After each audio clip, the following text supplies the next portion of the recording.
రామ్ అని ఒక UPSC aspirant ఉన్నాడు. ప్రతిరోజు మార్నింగ్ న్యూస్ పేపర్స్ చదివేవాడు, కరెంట్ అఫైర్స్ నోట్స్ రాసేవాడు, యూట్యూబ్ లెక్చర్స్ చూసేవాడు, పీడిఎఫ్స్ కలెక్ట్ చేసేవాడు.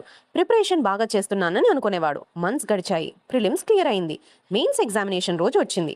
ఎగ్జామినేషన్ హాల్లో రామ్ క్వశ్చన్ పేపర్ ఓపెన్ చేశాడు. ఫస్ట్ క్వశ్చన్ చూశాడు, టాపిక్ తెలుసు. సెకండ్ క్వశ్చన్ చూశాడు, ఈ టాపిక్ కూడా తెలుసు. థర్డ్ క్వశ్చన్ కూడా తెలుసు.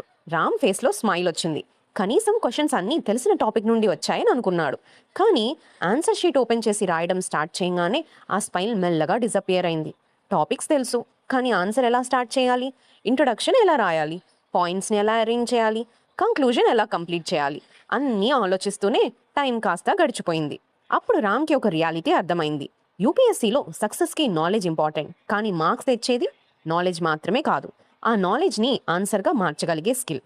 ఆ స్కిల్ ఒక్క రోజులో రాదు, ఒక వీడియో చూసి రాదు, ఒక బుక్ చదివితే కూడా రాదు. కన్సిస్టెంట్ ప్రాక్టీస్తో మాత్రమే వస్తుంది. ప్రతిరోజు కొంచెం కొంచెంగా ఇంప్రూవ్ చేసుకుంటేనే వస్తుంది. అందుకే యూపీఎస్సీ ఓషన్ తీసుకొచ్చింది ఒక free initiative, UPSC ocean daily mains answer writing. ప్రతిరోజు మార్నింగ్ యూట్యూబ్లో ఒక యూపీఎస్సీ స్టాండర్డ్ మెయిన్స్ క్వశ్చన్ని పోస్ట్ చేస్తాము. క్వశ్చన్స్ పీవైక్యూస్ నుండి, Hindu editorials and current affairs మరియు ఇంపార్టెంట్ ఇష్యూస్ నుండి ఉంటాయి. మీరు ఆన్సర్ని రాసి టెలిగ్రామ్ గ్రూప్లో పోస్ట్ చేయొచ్చు. ఈవినింగ్ టెలిగ్రామ్లో మోడల్ ఆన్సర్తో కంపేర్ చేసుకోండి. అండ్ ఈవెన్ డిస్కషన్ గ్రూప్లో ఫెలో ఆస్పిరెంట్స్ యొక్క ఆన్సర్స్ కూడా చూడొచ్చు. ఎందుకంటే ఆన్సర్ రైటింగ్ అనేది టాలెంట్ కాదు, హ్యాబిట్. ఆ హ్యాబిట్ని బిల్డ్ చేయడానికి one question one answer everyday. Details and links కోసం డిస్క్రిప్షన్ని చెక్ చేయండి.